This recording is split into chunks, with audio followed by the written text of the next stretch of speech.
الشيطان الرجيم بسم الله الرحمن الرحيم والليل إذا يغشى والنهار إذا تجلى وما خلق الذكر والأنثى۔ اللہ تعالیٰ کے فضل و کرم سے سورہ لیل کی ابتدائی 3 آیتیں تلاوت کی گئی ہے۔ یہ مکی سورت ہے اور اس سورت کے اندر 21 آیتیں ہیں۔ ترتیب مصحف کے اعتبار سے یہ 92 نمبر کی سورت ہے، 92 نمبر کی۔ اس سورت کا نام سورہ لیل، اس کی پہلی آیت واللیل سے اس کا نام لیل رکھا گیا۔ لیل عربی میں رات کو کہتے ہیں۔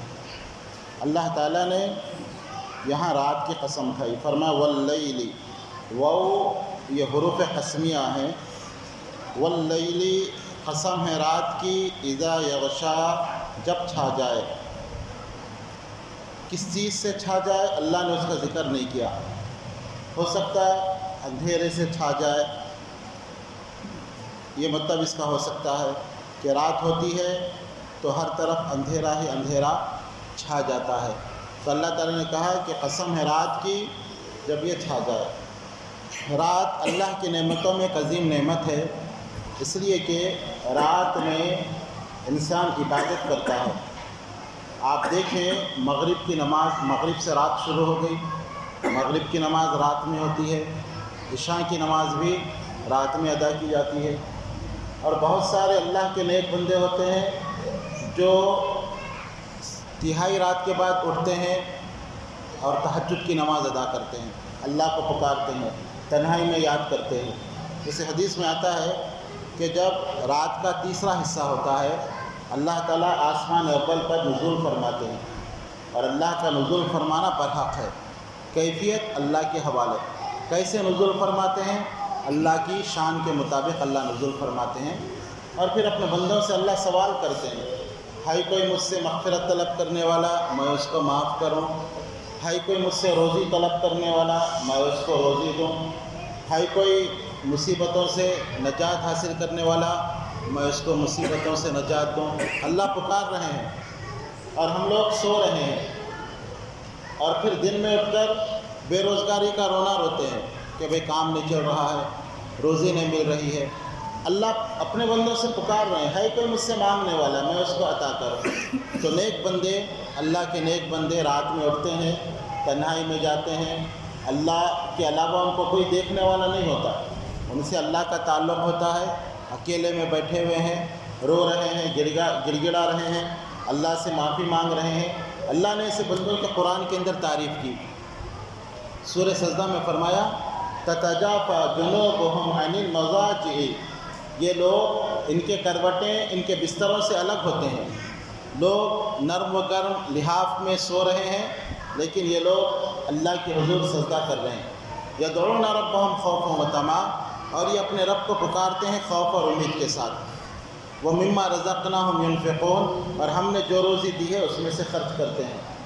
فلا تعلم نفس، کوئی انسان نہیں جانتا ما اخفی لہم من قرۃ اعین، ہم نے ایسے بندوں کے لیے کیا چیز چھپا کے رکھی ہے۔ تو رات میں اٹھ کے نماز پڑھنا یہ بہت بڑی بات ہے، لیکن کچھ بدنصیب ایسے بھی ہوتے ہیں جو رات کی تنہائی کا فائدہ اٹھاتے ہیں، اس میں چوری کرتے ہیں یا اس میں زنا کرتے ہیں، غلط کام کرتے ہیں، یہ بھی بدنصیب ہے۔ لیکن اللہ کے نیک بندے رات کی تاریکی میں اللہ کے قریب ہوتے ہیں، تو اللہ نے اسی کا ذکر کیا واللیل اذا یغشا، قسم ہے رات کی جب چھا جائے، والنہار اذا تجلی، اور قسم ہے دن کی جب وہ روشن ہو جائے۔ رات کے بعد دن آنا یہ بھی اللہ کی نعمتوں میں عظیم نعمت ہے۔ اگر دن نہ ہو انسان پریشان ہو جائے۔ رات میں انسان آرام کرتا ہے، دن آتا ہے تو پھر انسان کمانے لگتا ہے، کام کاج کرتا ہے، مزدوری کرتا ہے، پیٹ بھرتا ہے۔ اس کے بعد جب تھک جاتا ہے پھر رات آتی ہے، آرام کرتا ہے۔ تو رات کے بعد دن آنا، دن کے بعد رات آنا، یہ اللہ کی نعمتوں میں بہت بڑی نعمت ہے۔ اگر رات ہی رات ہو انسان پریشان ہو جائے، کام کو کب جائے گا، وہ کیسے کمائے گا؟ اور اگر دن ہی دن ہو رات نہ آئے وہ بھی انسان کے لیے مشکل ہے، انسان تھک جائے گا۔ اللہ کی قدرت دیکھیں، ایک انسان دن بھر کام کر کے تھک جاتا ہے، رات میں آرام کرتا ہے تو صبح فریش ہو کے اٹھتا ہے، پھر کام کے لیے طاقت رہتی ہے، پھر وہ نیا اس کے اندر جو ایک نئی جدوجہد آ جاتی ہے۔ اگر رات نہ آئے دن ہی دن ہو، انسان کام نہیں کر سکتا۔ تو رات کے بعد دن، دن کے بعد رات، یہ اللہ کی نعمتوں میں ایک عظیم نعمت ہے۔ اسی لیے اللہ تعالیٰ نے ان دو مخلوقات کی قسم کھائی، قسم ہے رات کی جب چھا جائے اور قسم ہے دن کی جب روشن ہو۔ اس کے بعد کی آیتوں کی تفسیر انشاءاللہ کل ہوگی۔ اللہ تعالیٰ سے دعا ہے کہ صحیح معنوں میں قرآن کو سمجھنے اور اس کے مطابق زندگی گزارنے کی توفیق عطا فرمائے۔ آمین یا رب العالمین، وآخر دعوانا ان الحمد للہ رب العالمین۔ هو القرآن والفرقان إليه تنصت الأكوان وفيه تعطر الآذان والقرآن ضياء يملأ الآفاق ونور يبعث الأشواق وفيه محاسن الأخلاق هو القرآن والفرقان إليه تنصت الأكوان